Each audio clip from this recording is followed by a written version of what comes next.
Good morning and welcome to Conversations with Carla. We apologize for the delay. We had a little bit of technical difficulties. This morning, we are continuing our series, Being Black at Work, and we're taking a little bit of a twist this morning as we sort of shift into our next series that we will begin in September. But this morning, we're talking about closing the wealth gap in America.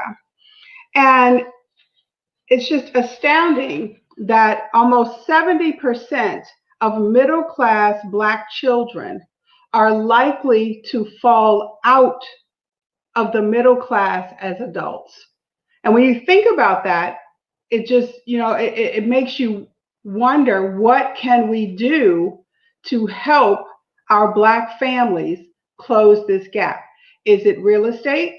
Is it technology? Is it education? Is it entrepreneurship? Today, we're going to talk to three guests about this very issue. Our first guest is Patricia Coulter. She is the former CEO and president of the Urban League of Philadelphia. She was the first woman to lead a national Urban League affiliate, and she served in her role for 13 years. So we are excited to hear what she has to say, and she is joining us all the way from California, so it's very early where she is. Our second guest is Jerome Hutchinson Jr. He is the founder and chief servant officer of ICABA, the International Career and Business Alliance. And ICABA is a career and business development company assisting professionals and entrepreneurs to achieve their career, business, and lifestyle aspirations through valuable connections, information, and opportunities. And finally, we have Raymond Bell. Raymond Bell is the founder of the Hope Project, also known as the Harvard of the Hood. So Ray, I will tell you, has a special place in my heart because we both grew up in Southeast Washington, D.C., and we are both Ballou High graduates, so go Knight. So help me welcome my guests and join the conversation. Your comments and questions are welcome.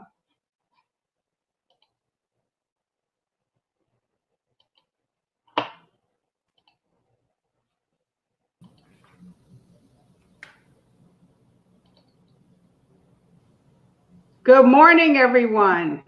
Good morning. Good morning. Good morning, everyone.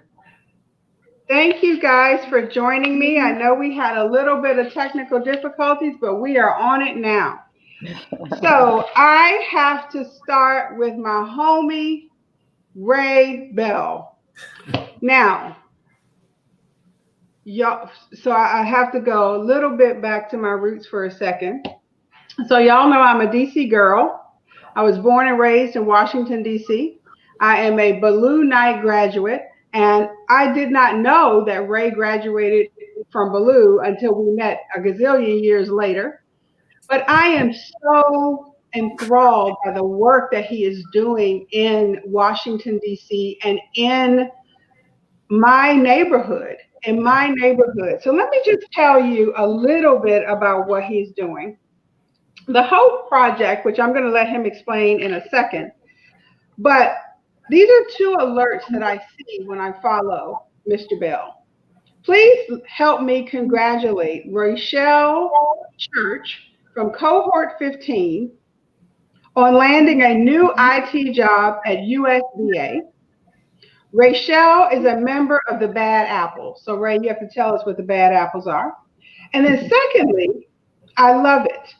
I want to be sure that you all are taking advantage of your 401k offer to your employer and financial literacy beyond interest rates on credit cards and having a 700 credit score. That's his advice to a participant from the Hope Project. So Ray, I want to start with you. Tell us what the Hope Project is. Well, on the surface, well, first of all, good morning, everybody, and thank you, Carla, for allowing me to participate. First of all, Hope Project, on the surface, it looks like a little neighborhood job training program focusing on IT. But what we really are doing is building leaders. So in 2009, I went on a personal campaign to try to end poverty in DC, primarily east of the river, wards 7 and 8, the two most impoverished wards in the great city of Washington, DC. And since then, I've trained, coached, and mentored almost 2,000 graduates that work on like literally every major government contract in the Washington metropolitan area. All the big boys and girls, the General Dynamics, the CACI, also known as CACI, Lockheed Martin, Northrop Grumman, the World Bank, all the big law firms, all the big nonprofits like Planned Parenthood and all the rest of them. But that's simply a carrot or a bait for me to reel people in with the world of IT. What I'm really doing, I'm building leaders. Half of my graduates, they have exit plans out of their fancy IT jobs into entrepreneurship. We are trying to convince people, and we have to take ownership and control of their own destiny. And with what we're dealing with right now, that's even more relevant. I am proud to say that out of 2,000 graduates, as far as I know, not a single one of them lost their job during this pandemic. So I'm excited to share, but I'm hoping most of my time can be spent talking about something other than a career in IT. But if we need to talk about it, I'm happy to. There's so much more to what we built than simply teaching kids how to use computers. And that's what's so critical about this conversation today, because it's not just about one thing. It's not just about a career in IT. It's not just about the connections we have. It's not just about owning real estate. Those things contribute, but a couple of reports I found or studies that were done. So Duke University did a study, and their study talks about the myths around closing the wealth gap. The first myth is that greater educational attainment or more work effort on the part of Black folks will close the racial wealth gap. So I think it's the irony in that we think, we tell our children, you have to get educated, you have to become educated, you have to go to college. And we know, I mean, Ray, you and I have been doing workforce development for 2 decades. We know that education is not it all the time. And sometimes there is a large gap between graduating from high school or getting your GED and then graduating with a 4-year degree, should you decide to go back later on in life. So before we get deep into this, let me just welcome my other guests. So Patricia, your work as the former leader of the Urban League of Philadelphia, what are your thoughts about how we closed the wealth gap and how an organization like the Urban League has contributed to helping us shrink that distance? Sure. So again, good morning, and the sun's not yet up here in LA, but but I'm up and happy to be with you and happy to meet Jerome and Ray. So first of all, I want to make one slight little correction in my bio, Carla. Sure. You mentioned that I was the first woman to lead an Urban League affiliate. It wasn't the first to lead an affiliate, but the affiliate in Philadelphia. So that affiliate had existed for 85 years before I became the president and CEO. So, I like to keep things on the up and up with that. Of course. So in terms of the work that the Urban League is doing, and I'm sure for those on watching this and being a part of this today, you've probably heard of the Urban League. While I was there, for many years I was there, people would always say, oh yeah, the Urban League, I've heard of the Urban League. And then when I would go a step further and say, well, do you know what the Urban League does? Then it was sort of like, well, and I have to say the most common response that I would get was, I think my auntie got a job through the Urban League. Or, I went through some program to help me do my resume at the Urban League. So people may not have the full breadth of what the Urban League does, but they do understand that it's connected in a way to the economics of our community. And that is the central part of the mission of the Urban League overall, is economic empowerment in African American communities. So just 2 weeks ago, I think, the National Urban League released its 2020 State of Black America report. And I would encourage everyone to take a look at that. You can go to the website, you can download the executive summary. But just to give you a snippet of what that report does, is it measures and tracks the gaps between Blacks and whites, and also Hispanics and whites in America. And it actually comes up with, this is lots of research and lots of data involved, but it comes up every year with a equality index. And that equality index measures the gaps between Blacks and whites in 5 key areas. But, and I don't have to say that the largest gap is in economics. So, you know, I think that the Urban League's work all across the country, not only in Philadelphia, is really leaning into how we support African Americans, the people in our communities, not only around job training, which I heard Ray mention. I think also it's business owners. You know, for the last probably 15 years, the Urban League has been working with entrepreneurs, helping small business owners understand how to get their businesses in order, so to speak, and to be able to go to the bank and get those loans and things of that nature. So I think it's a bigger picture around that. And I loved what he said about what you said, Ray, about leadership, because that's also a key element of how this development process works. Absolutely. I think that is, we have to look at all aspects of it. So Jerome, you are the CEO, or I'm sorry, Chief Servant Officer of ICABA. Can you just give us a quick overview about what ICABA is? Well, as you mentioned, we are a career and development company, and what we have done is we've put together a network of a little over 13,000 accomplished professionals and entrepreneurs of color, with the primary and focused purpose of building relationships and engaging with one another, sharing information and opportunities. Interesting enough, one of the things that is sorely, if you will, I think underutilized in our community is the power of relationships. Relationships are the fuel that drive our success. And so ICABA's mission is to make sure that you have a tank full of relationships in order to be able to accomplish your goals and objectives. If you're looking for an opportunity to do business with somebody or a company, one of the first things you're going to do is try to figure out who do you know at that company to make that happen. And I can kind of go on and on and on, but I'd be preaching to the choir about, as it relates to relationships. But that's what we do. And we do those things in terms of creating those opportunities to connect individuals by our online community. I jokingly refer to it as LinkedIn, but it's actually called ICABAworld.com. And so we have the ICABA World community, which is literally our own community to be able to come together and connect with each other. We also do a lot of events, or we used to do a lot of events, virtually now, but before, obviously in person.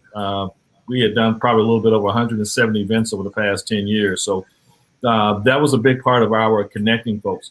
But we have now, as most of us have, pivoted, and we're delivering a lot more of our value proposition online. But it really comes down to relationships. There's a quote that I really like that says that wealthy people look to build networks. Poor people look for work. Yeah. Okay. And so one of the things that we really have to be more conscious of is we all recognize that relationships are important. I've never had anybody shake their head no and try to argue that relationships are important. But then the next question is, what are you intentionally doing in order to identify, connect, and build relationships? And how are you cultivating those relationships in order for them to really be impactful? So that's what we really work hard to try to make sure that happens. So if we talk about, the training, we talk about education, we talk about understanding those the parameters around home ownership and increasing your salary, savings, all of those things. And it's interesting because I have one study that's done by Duke University that talks about the myths, and the other study by the Urban Institute completely is the antithesis of the myth. So the Urban Institute says increase access to high quality education for low wealth families. The myth on the Duke University side says education won't necessarily help. Urban Institute says save money, save your money, invest your money. Duke University says not necessarily. So here we are, the four of us, talking about such an incredibly important issue. How do we do this? Ray, your candidates have received employment of 6 figures or more. Mhm. Are they closing the gap? Are they remaining in their neighborhoods and sort of reaching back and developing those relationships? Jerome, are your members reaching back to neighborhoods to make sure that they're developing those kinds of relationships? So, Ray, how about you? What's your thought? Well, first, I would say that's definitely happening, but it's been intentional though. That kind of stuff doesn't happen by accident. Mhm. People just don't all of a sudden start thinking that way. And Jerome mentioned something earlier about the whole community concept. That's in the network, and that's why our whole project is arguably the most successful job training program in the country. As much as I love my instructors, it's not because they're really, really talented. We don't have a fancy facility or like the highest of high end like technology. It's the community. I've intentionally, when I meet a young person, when I'm developing a group of people, the goal is really for them to become leaders and then become educated about not just themselves, but about putting other people along. So HOPE stands for helping other people excel. Our motto is everybody's going to make it. So a lot of it is around information. So we have a group like the Bad Apples. Those are all of our grads that have some kind of background challenge. And ultimately, a lot of them, it takes them a lot longer to get employed. So they're the first group of people to think entrepreneurship. So I'm big on entrepreneurship, but I like the idea of a young person starting out by going to work and seeing what it's like to have to clock in and clock out and have some basic responsibility. But over the course of time, saving their money, getting the required skills and training to ultimately move out on their own. And now they have a foundation built, and it obviously requires funding, requires good credit, literally building a business. So when you start putting all those ingredients together, you get a new, who's one of my grads that makes $300,000 and was pursuing one of the gaming licenses in DC. He couldn't pull together enough other people like himself that could come up with $50,000 to go after the top gaming license, or some of the other grads who are building IT staffing agencies or IT technical support organizations. Those are the kind of things I'm really excited about, because in Washington, D.C., anybody has tech skills can get a job doing IT. They make a really good living at it too. So we're not even impressed at whole project by our graduates getting a job. We want to see them grow beyond that, not just to own a house, but own multiple houses. Yeah. So Patricia, what is your thought? We have a very large urban league here. What is your thought about how community-based organizations such as the Urban League can contribute to this issue that we have? So yes, and you do, and I would be remiss, have to give a shout out to Jermaine Barr, Dr. Jermaine Barr, who's the leader there in Broward County. And I think urban leagues all across the country, there are, I believe, about 90 affiliates today.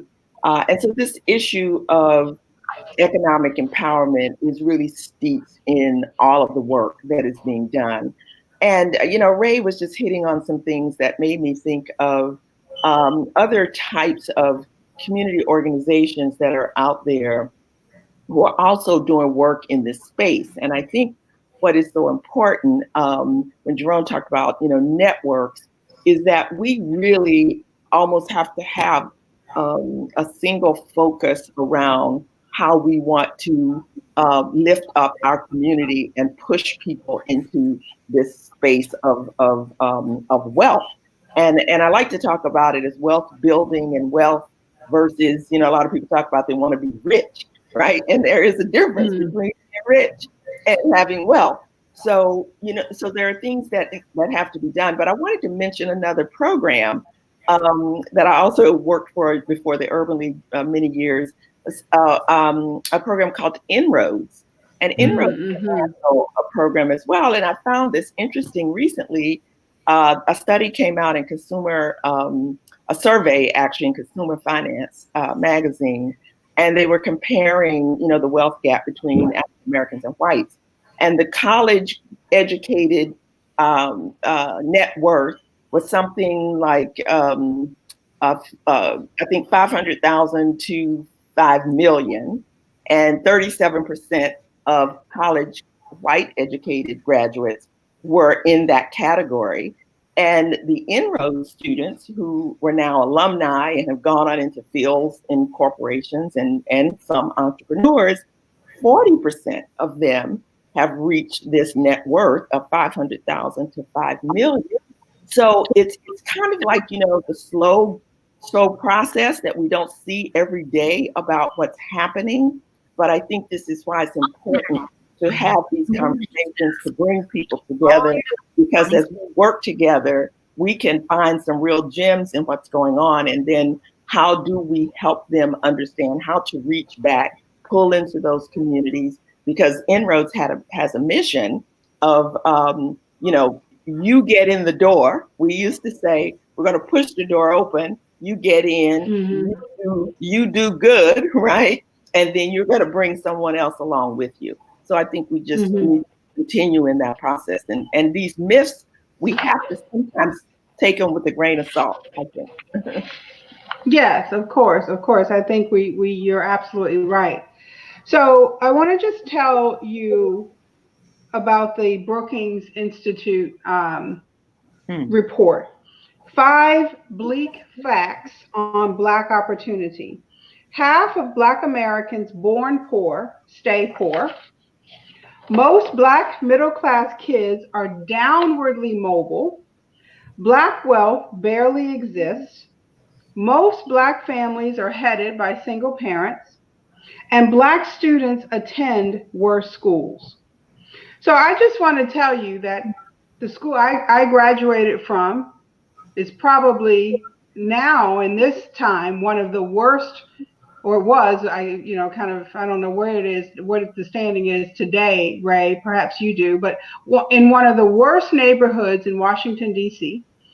But it was my family connection that helped us move forward, my parenting, talking to us about the things that we're now talking to the next generation about. So my question to the three of you is, what does Black wealth look like in our community? Jerome? Wow, that's an interesting question. And I guess as you've been talking about the Brookings Institute, that same study, I'm familiar with it, and they found that the net income of Black families is only a tenth of what it is of white families. That could be, if you will, a snapshot of what Black wealth looks like. Then you can go to the other end of the spectrum and look at somebody like Robert Smith, the Vista Equity founder and CEO, who is worth $5.2 billion, and wrote a check to pay for the education of a full class of students from Morehouse College. I think that, it looks like a lot of different things. I think the question has become, is what is that we want it to look like? I'm going to be a little bit, and actually, Carla, you and I have had, I would say, even a little bit of a debate here. Okay. And what I mean by this is that one of the things that I say to Carla is that part of the burden if you will, of being Black in America sometimes is that, we have that Black tax that we talk about. Mm-hmm. And that Black tax usually means that you got to work harder than somebody else. My sister used to tell me when I started my first business, don't expect, all my friends to come do business with me. And she turned out to be right, because you can't always count on that. But then there's another part of that Black tax. And that is that when we succeed, we have a, if you will, overriding, if you will, kind of not only maybe sometimes a need, but also expectation from those around us that you're going to lift us up too with your success.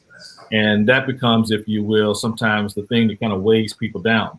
And either they keep from being able to fulfill, their full potential, or they end up getting a little frustrated by that process, and they disconnect and disengage, and then we lose them. We have to be really careful, that expecting people who are just really kind of getting started to save everybody. It doesn't quite, work that way. Also, with the airplane, they say, before you put, the mask on somebody else, put the mask on yourself. So I think that we have to get to the point where we are creating some level of abundance. There's a saying that says that you are, the kind of composite of the 5 people you most spend time with. Well, if we want to be wealthy, then we probably need to individually figure out, who am I spending time with that's wealthy? Mm-hmm. And if I'm spending more time with people who are wealthy, is that obviously going to have a organic or osmosis effect on me becoming wealthier myself? And there is evidence to suggest that those people that you spend the most time with, that is what you tend to gravitate toward. What does all this mean? All this just means is this: we have to be strategic by looking at, sometimes what we call maybe a deferred gratification or delayed gratification in order to get to wealth. We cannot expect that, a IT, a recent person getting a job in IT out of their Project Hope program is going to, within a year turn around and be able to necessarily pull everybody else up, in the neighborhood.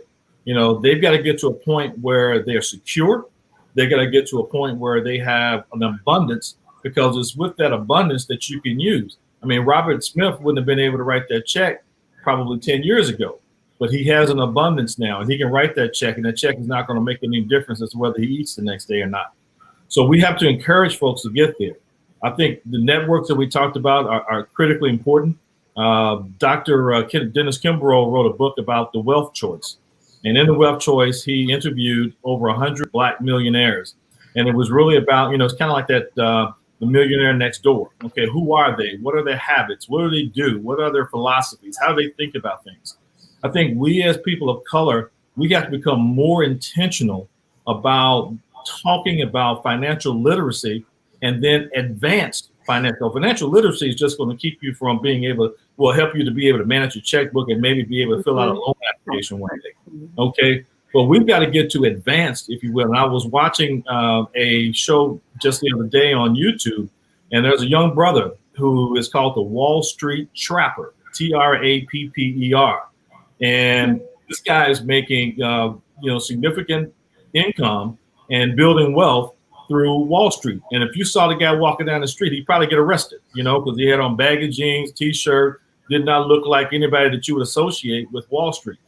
The point I'm getting to is that, fortunately, some of our young people, and having done an event where we recognized global influencers last year, I was very surprised, but pleasantly surprised at how many young Black entrepreneurs and influencers are moving into the space of financial, not only literacy, but advanced financial knowledge. So those are some of the things that we're really going to have to do. We're going to have to lift up and be intentional about building networks with people that we can actually build some wealth with. You can't build wealth with somebody who doesn't have a job. You can't build wealth with somebody who doesn't have excess income. So you can't create an investment club with somebody whose income is not throwing off enough additional, capital that you can use to invest with.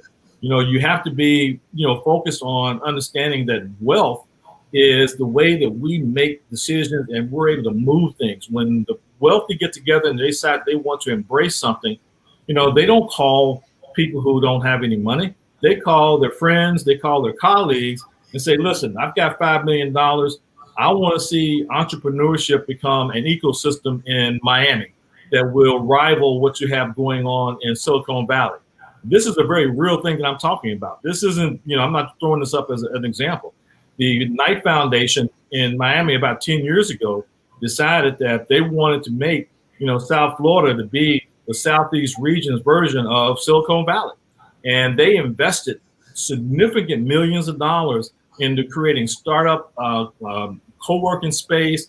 They were giving people money just to convene because they wanted to create an ecosystem, but they also brought in other wealthy people to do that and put those things in place. So we've got to get to a point where we're able to do that. Part of that is, you start where you are, okay?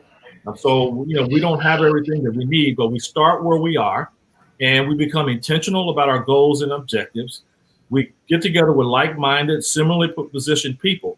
And then once we get to a point where we do have some abundance, we will then be in a position, such as Robert Smith was in a position, to really make an impact, But if we burden ourselves with always trying to do, and take care of everybody while we're trying to get to where we need to be, it's going to be a lot harder. And the evidence of it is right there. So I really don't want to leave the impression that I think that people should become successful and leave everybody behind. That is not what I'm saying. No, yeah. Okay.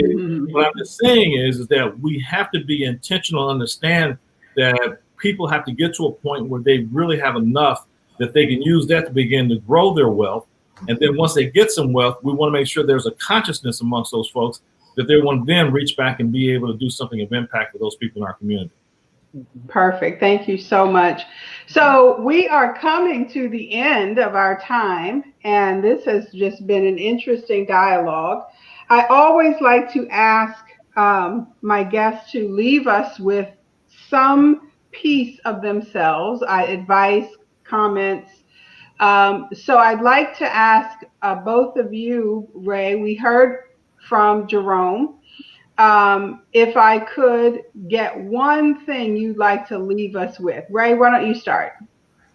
Well, first of all, thank you for allowing me to participate. I think stuff like this is really important, especially in this time. One of the sayings at Hope Project is no more second place. And that's because we're trying to convince people that they can win. It's okay to be the lead. It's okay to come in first place, and you can feel comfortable aspiring to that. And the other part to that is, in order to not come in second place, you got to be ready when you get to the plate and you start swinging the bat. So if you're an entrepreneur, you got to save your money. You got to build your business credit. You got to put yourself in a position to take advantage of stuff. For a good example is there's a lot of people in my community, in our community, who have missed out on stuff like the SBA programs, like the PPP funding, or the SBA loans that they're passing out 30 years, 3.5, 3.7% interest, don't have to start paying it back to 1 year after you get the loan. A lot of us have been shut out because we have been operating in under the table or under the radar. We got to stop doing that. That is killing us. Nobody wants to pay taxes, but the more taxes you pay, the more money you have made. It's just part of something you would just kind of get used to. Someone told me the other day, people who behave like that and run businesses like that, they're called lifestyle businesses. And I just died laughing because I hadn't heard that term before, but it makes sense. They just refuse to do things by the book. And that's a mentality that we have in the Black community. And it is killing us.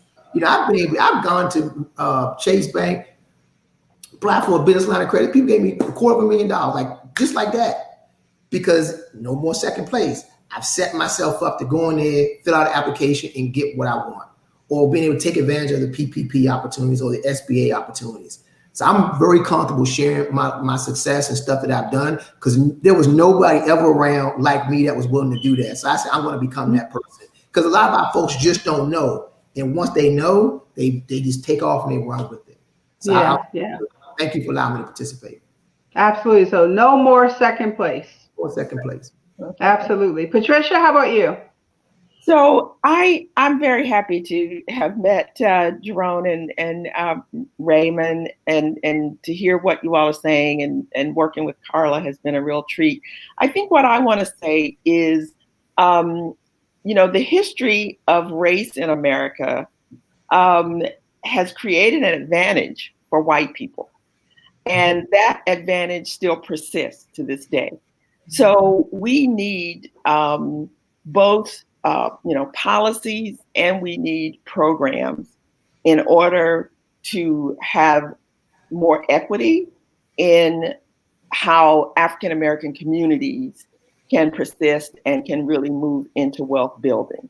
So what I want to say to everyone that's listening and viewing this is, please vote. If you do not exercise the one voice that you have in the United States of America, which is your vote, you cannot do some of these things that we've been talking about today. So vote. I would also encourage and urge that everyone complete the census, because it is through the census that dollars get allocated to communities, and urban environments in particularly need those dollars to come in. So policies and programs can work together, but we have to be on the bottom floor making sure that happens, and exercising our vote is, to me, the only voice that we have in that process. Perfect. That's right. And why don't you bring our plane in, Jerome? What's your one thing you want to leave us with? We can build wealth one relationship at a time. And, Ray was just a great example. He said he goes into the bank and he's able to borrow money. Ray, I suspect that something about your ability to do that has something to do with relationships that you have at that bank. Okay. One relationship at a time. We heard about all the people who didn't get any PPP money. And the reason they didn't get PPP money was because the money went to the people that the banks already have relationships with. It's about relationships. Okay. So you build it one relationship at a time. And I use Robert Smith as an example of what can happen when you become wealthy. Well, in 2000, when Robert Smith created Vista Equity, he got a $1 billion infusion of capital from a friend named Robert Brockman. Okay. Wealth is built through relationships. One relationship at a time, we can build wealth. Absolutely. And I want to tell you that the three of you are here is because I have a relationship with each of you. And Patricia is a new one in that I met through a longtime friend of my brother's, and I could not agree with all of you more in this conversation. I think this is how we have to keep moving forward. I hosted a town hall on Friday that was phenomenal. Our discussion was great. And it was really about understanding how to communicate with one another. And we have to educate our non-Black, non-African American sisters and brothers about why we have and deserve a seat at the table. So I just want to thank all of you for being here with me today. Thank you from California, being here early. I hope you can get a nap in. That'll be Ray, Ray, thank you for all the work you do in the DC area. And Jerome, of course, you and I see each other down here. Thank you so much for the work that you guys do. So I appreciate all of you very much. So thank you for joining us today. And I'm going to close it out. I'll be right back. Thank you for joining us here on Conversations with Carla. I appreciate you tuning in, and we want your comments now or in the future. Join us next Monday for our next episode where we're talking about affordable housing in the African American community. See you next week, same time, same place. Take care.